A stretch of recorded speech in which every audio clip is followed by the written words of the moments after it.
히브리서 1장 1절과 2절 전반절, 4장 12절과 13절, 먼저 1장 1절부터 읽습니다. 하나님께서 옛날에는 예언자들을 통하여 여러 번에 걸쳐 여러 가지 방법으로 우리 조상들에게 말씀하셨으나 이 마지막 날에는 아들을 통하여 우리에게 말씀하셨습니다. 이어서 4장 12절과 13절을 읽습니다. 하나님의 말씀은 살았고 힘이 있어서 어떤 양날 칼보다도 더 날카롭습니다. 그래서 사람 속을 꿰뚫어 혼과 영을 갈라내고 관절과 골수를 갈라놓기까지 하며 마음에 품은 생각과 의도를 밝혀냅니다. 하나님 앞에는 아무 피조물도 숨겨진 것이 없고 모든 것이 그의 눈앞에 벌거숭이로 드러나 있습니다. 우리는 그의 앞에 모든 것을 드러내 놓아야 합니다. 아멘. 이것은 하나님의 말씀입니다.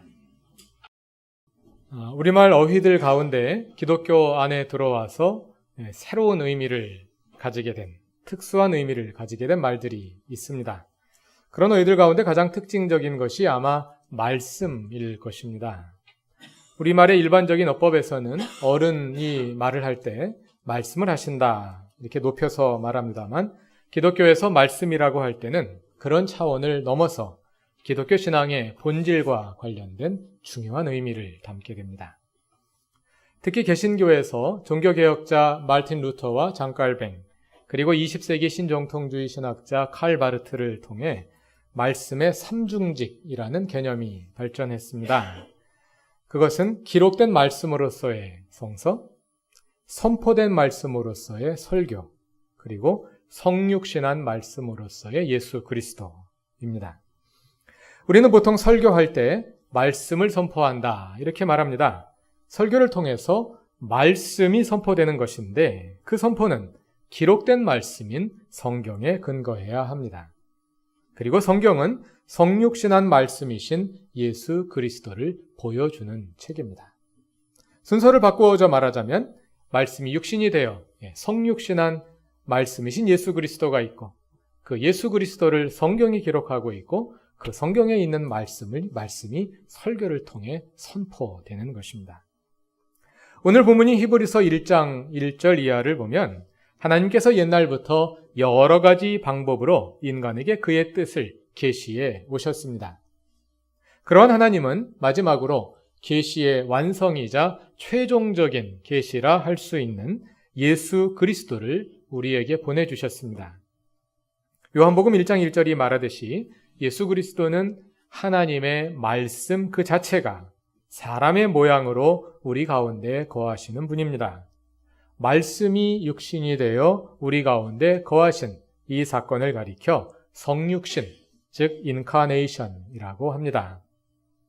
성육신한 말씀이 육신을 입으신 말씀이 인간이 되신 성육신한 말씀이신 예수 그리스도는 성경을 통해 우리에게 전해집니다. 성경은 계시이신 예수 그리스도를 담고 있기 때문에 계시의 책입니다.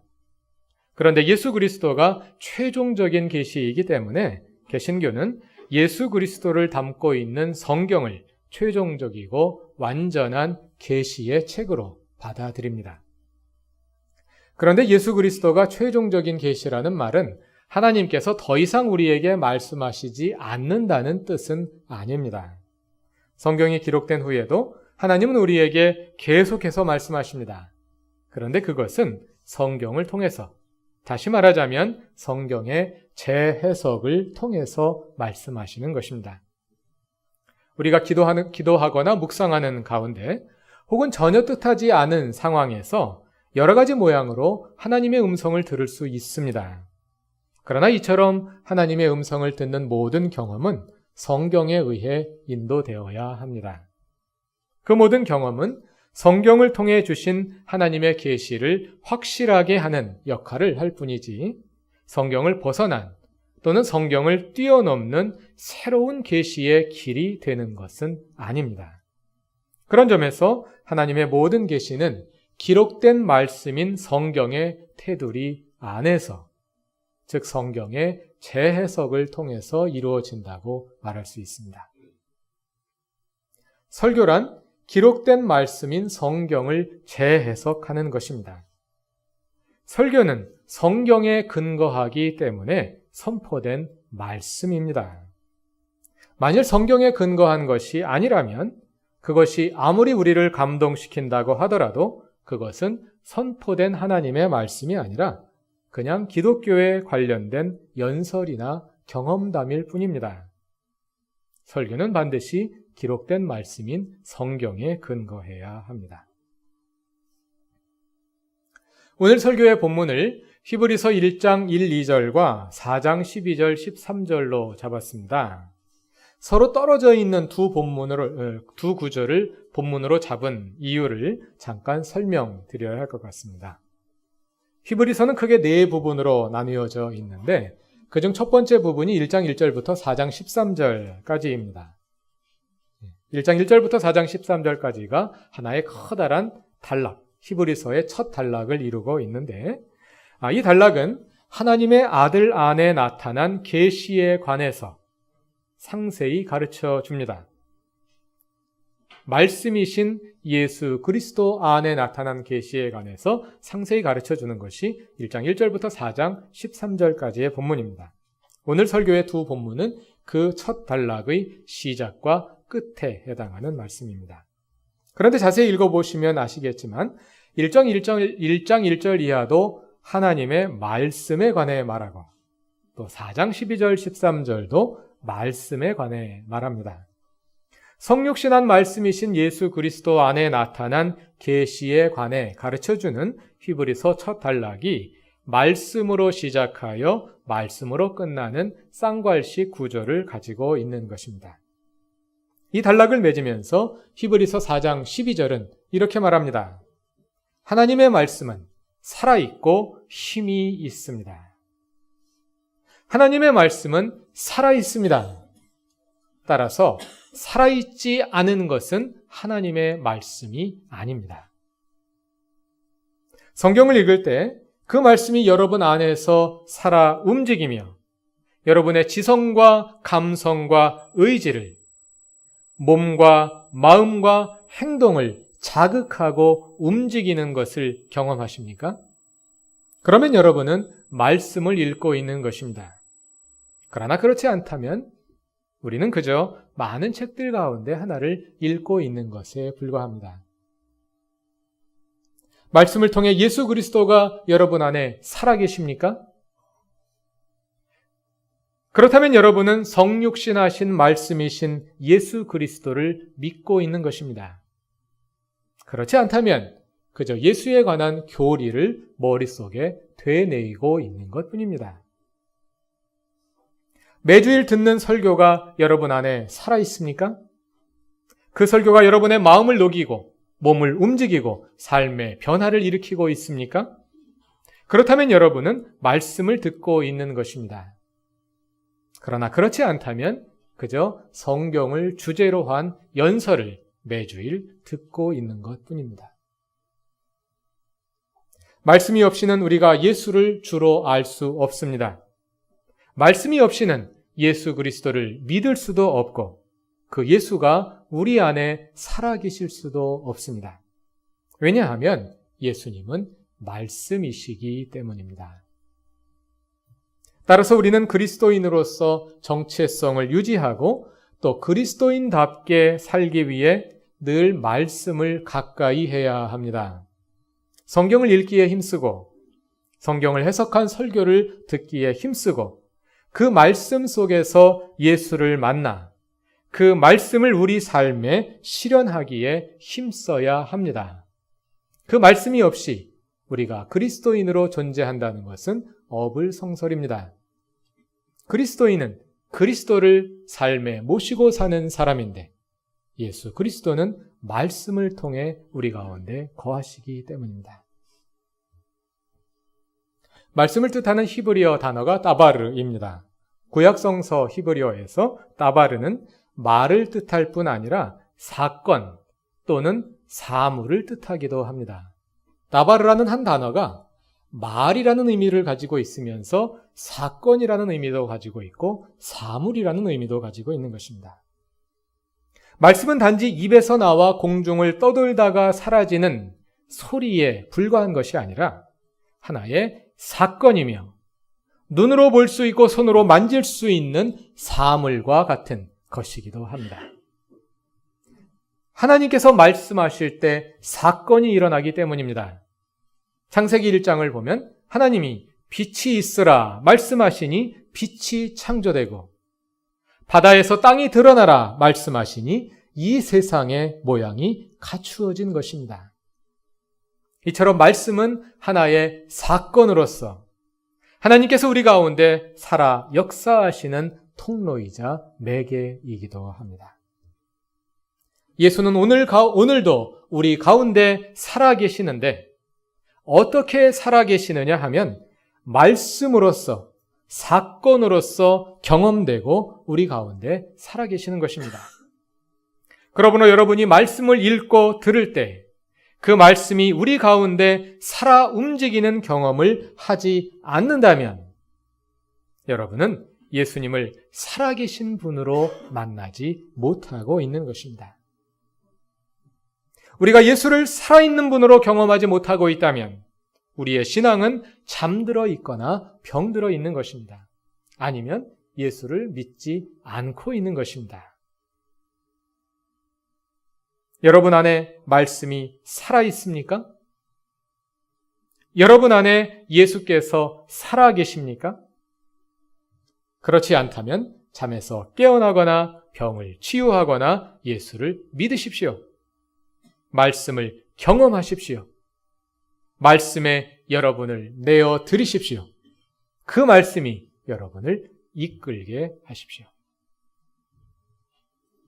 본문 12절은 하나님의 말씀이 살아있을 뿐 아니라 힘이 있다고 말합니다.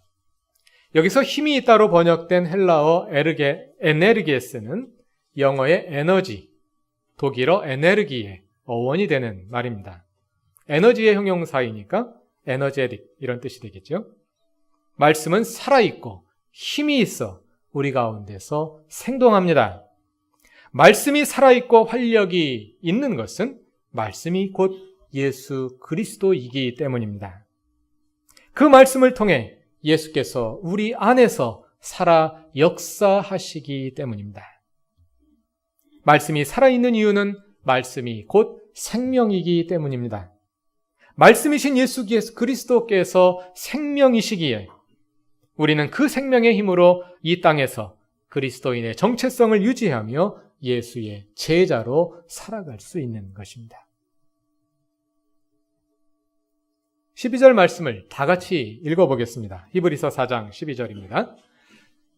하나님의 말씀은 살았고 힘이 있어서 어떤 양날 칼보다도 더 날카롭습니다.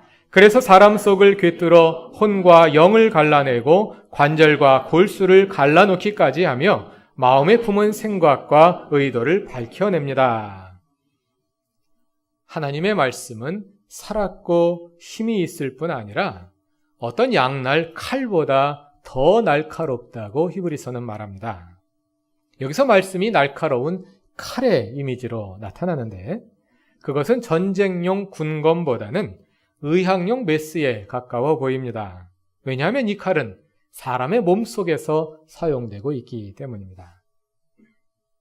이 칼은 사람 속을 꿰뚫어서 혼과 영, 그리고 관절과 골수 사이를 파고들어 갈라놓을 정도로 매우 날카로운데 그렇게 세밀한 부분까지 파고들어서 이 칼이 하는 역할은 우리의 마음에 품은 생각과 의도를 밝혀내는 것입니다. 그래서 자세히 보면 여기에 의학용 칼이 비유되고 있는 것은 맞는데 그 칼은 수술용이라기보다는 진단용인 것 같습니다. 오늘날은 몸속에 찾기 힘든 병이 있을 경우에 방사선이나 초음파를 이용하여 그것을 찾아내지만 고대 사회에는 그런 것이 없었으므로 아마 직접 칼을 들고 갈라서 몸속을 확인하지 않는 한 그 병을 찾아낼 방법이 없었을 것입니다.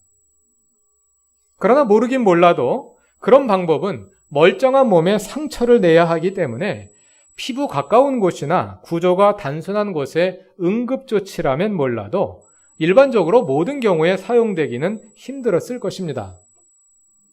왜냐하면 칼로 몸을 도려내고 찾다 보면 상처를 찾기 전에 그 사람이 죽을 가능성이 많지 않겠습니까? 이건 분명한 한계가 있는 방법일 것입니다. 그러나 본문은 말하기를 하나님의 말씀은 어떤 예리한 칼보다 더 예리하여 사람 속 어느 부분이나 세밀하게 파고들 수 있다고 말합니다. 이 칼은 혼과 영 사이를 갈라냅니다. 여러분, 혼은 어디에 있고 영은 어디에 있습니까? 어디에 있는지도 모르는데 이 칼은 그것을 정확히 찾아 그 사이를 파고든다는 것입니다. 아마 오늘날로 말하자면 하나님의 말씀은 엑스레이는 말할 것도 없고 CT 촬영이나 MRI 촬영보다 더 정밀하다는 것입니다.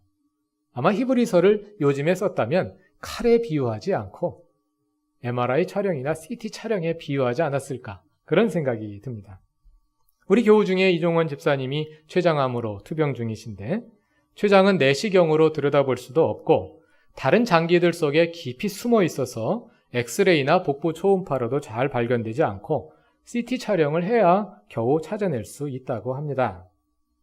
그러나 아무리 정밀한 CT라도 우리의 혼과 영 사이에 존재하는 근원적인 영적인 질병을 찾아낼 수는 없습니다.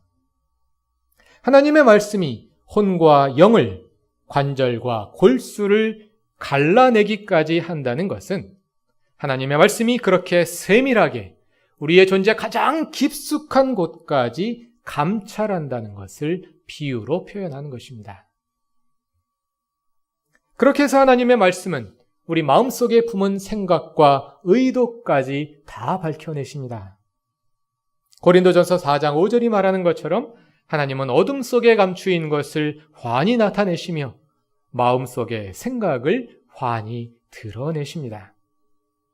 그래서 본문 히브리서 4장 13절이 말하는 것처럼 하나님 앞에는 아무 피조물도 숨겨진 것이 없고 모든 것이 그의 눈앞에 벌거숭이로 드러나 있습니다.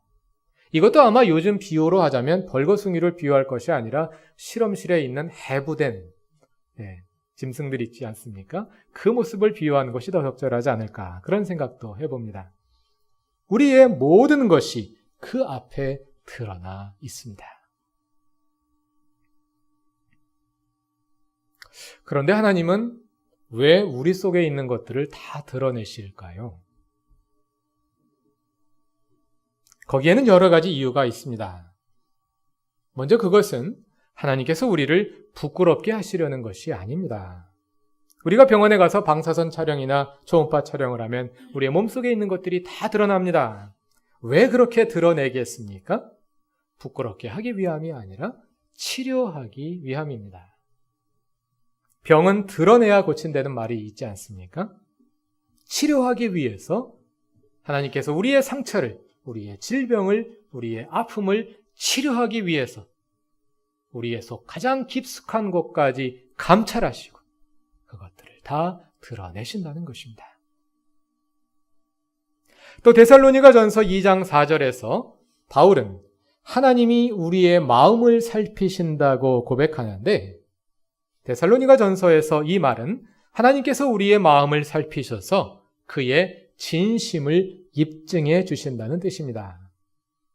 데살로니가 교회가 설립되던 과정이 사도행전 17장에 기록되어 있습니다. 바울이 데살로니가의 복음을 전했을 때 수많은 헬라 사람들이 그 복음을 받아들인 반면에 유대인 반대파들이 시기하여 거리에 불량배들을 끌어다가 소란을 일으킵니다. 그래서 교우들이 바울을 밤에 몰래 베레아로 피신을 시킵니다.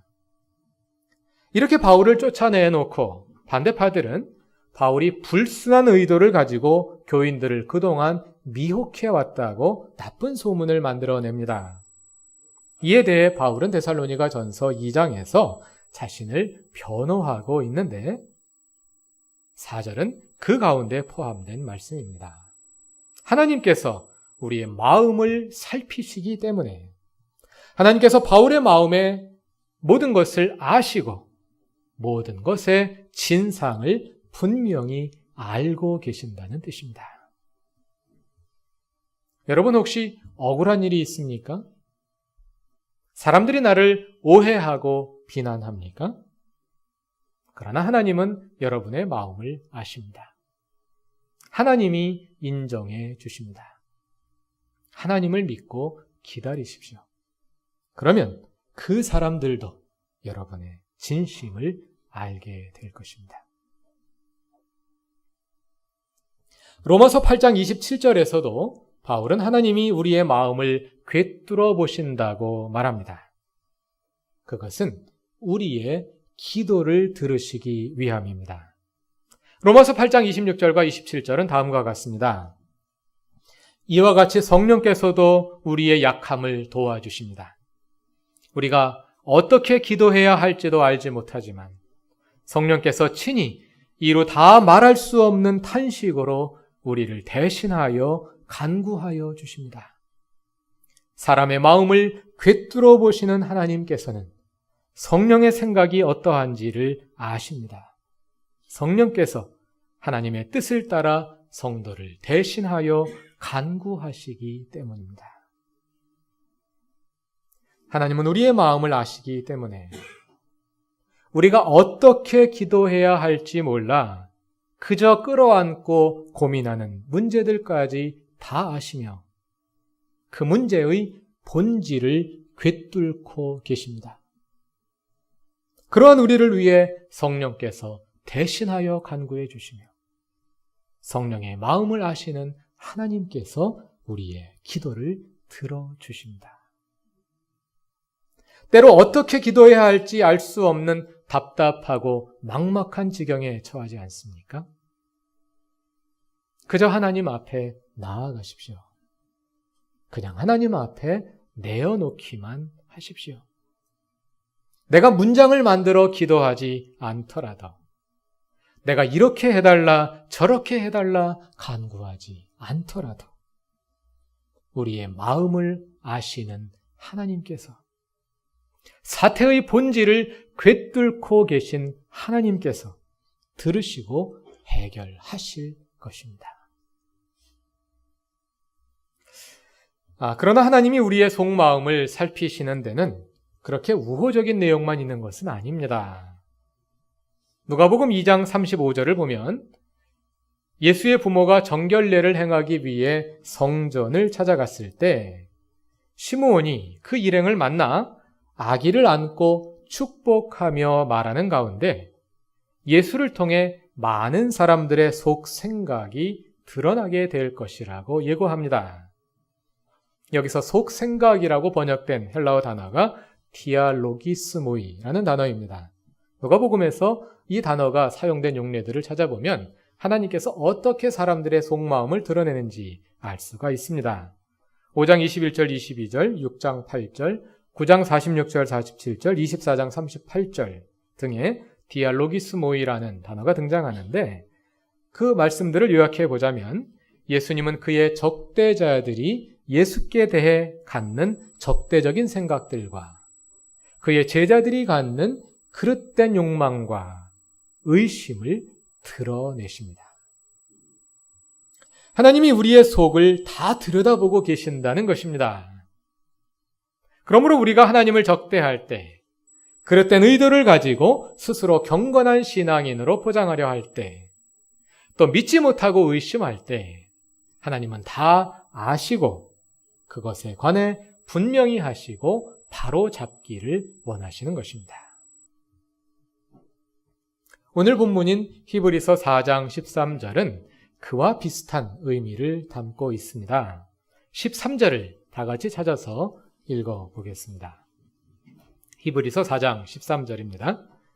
하나님 앞에는 아무 피조물도 숨겨진 것이 없고 모든 것이 그의 눈앞에 벌거숭이로 드러나 있습니다. 우리는 그의 앞에 모든 것을 드러내 놓아야 합니다. 본문 마지막 문장이 우리는 그의 앞에 모든 것을 드러내 놓아야 합니다. 이렇게 번역되어 있는데 원문을 더 가깝게 옮기자면 우리는 그 앞에 결산을 하게 된다. 그런 뜻입니다. 결산을 하게 된다. 종말의 심판을 염두에 둔 표현이라 할 수 있겠습니다. 우리는 종말에 하나님 앞에 서서 결산을 하게 될 터인데 완벽하게 감사가 이루어지는 것처럼 그 앞에서 아무것도 숨길 수 없이 벌거벗은 것처럼 드러나게 될 것이라는 말씀입니다. 그런데 이 말씀은 우리를 위협하기 위해 주시는 것이 아닙니다. 그게 아니라 우리에게 길을 보여주시려는 것입니다. 그 길은 우리의 대제사장이 되셔서 우리의 모든 연약함을 대신 감당하시는 성육신한 말씀이신 예수 그리스도이십니다. 본문에 이어서 히브리서 4장 14절 이하는 이렇게 말합니다. 4장 14절 이하는 히브리서의 첫 부분을, 첫 단락을 이어서 두 번째 단락을 시작하는 그런 말씀입니다. 4장 14절 이하를 다 같이 16절까지 읽어보겠습니다. 그러나 우리에게는 하늘에 올라가신 위대한 대제사장이신 하나님의 아들 예수가 계십니다. 그러므로 우리의 신앙 고백을 굳게 지킵시다. 우리의 대제사장은 우리의 연약함을 동정하지 못하시는 분이 아닙니다. 그는 모든 점에서 우리와 마찬가지로 시험을 받으셨지만 죄는 없으십니다. 그러므로 우리는 담대하게 은혜의 보좌로 나아갑시다. 그리하여 우리가 자비를 받고 은혜를 입어서 제때에 주는 도움을 받도록 합시다. 우리가 오늘 이 자리에 있는 것은 우리의 연약함을 대신 지신 대제사장이신 예수 그리스도의 은혜로 말미암은 것입니다. 성육신한 말씀이신 예수 그리스도이십니다.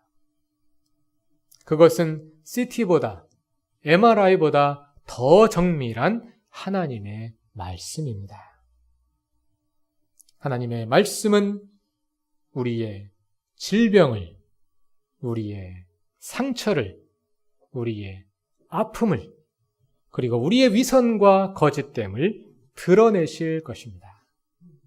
그러나 하나님의 말씀은 우리의 아픔을, 병을 드러내는 것으로 그치지 아니하시고 그 아픔을 보시고 그 상처를 보시고 치유하실 것입니다. 말씀이 우리 가운데 살아 있습니까? 설교를 통해 선포되는 말씀이, 성경에 기록된 말씀이 우리 가운데 살아 움직이고 있습니까?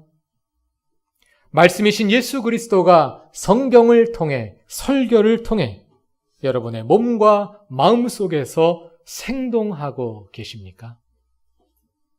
말씀이신 예수 그리스도께서 우리 안에 살아서 일하실 때 우리는 그리스도인이 됩니다. 우리 그루터기 교회는 그러한 의미에서 진정한 그리스도인들의 모임이 되기를 바랍니다. 말씀이 살아있는 교회, 기록된 말씀인 성경을 가까이 하고 선포된 말씀인 설교가 살아있고 성육신한 말씀이신 예수 그리스도에 의해 온전히 이끌리는 교회. 그러한 교회로 성숙해 갈 때 우리는 이 땅의 그루터기로 겸손하게 그러나 흔들림 없이 설 수 있을 것입니다. 다 같이 기도드리겠습니다. 말씀이신 예수 그리스도여, 기록된 말씀인 성경을 통하여 선포된 말씀인 설교를 통하여 우리 가운데 들어오셔서 살아 움직이시고 우리의 모든 것의 주인이 되시옵소서. 우리의 모든 존재를 말씀 앞에 비추어 상처와 질병을 치유받기 원합니다. 우리 안에 말 못할 아픔들까지 정밀하게 찾아내시며 우리의 진심을 아시고 성령을 통해 우리를 위해 친히 기도하시며 응답하시는 하나님, 오늘 우리가 말씀의 자녀이자 말씀의 일꾼들로 살아가게 하옵소서. 예수님의 이름으로 기도드립니다. 아멘.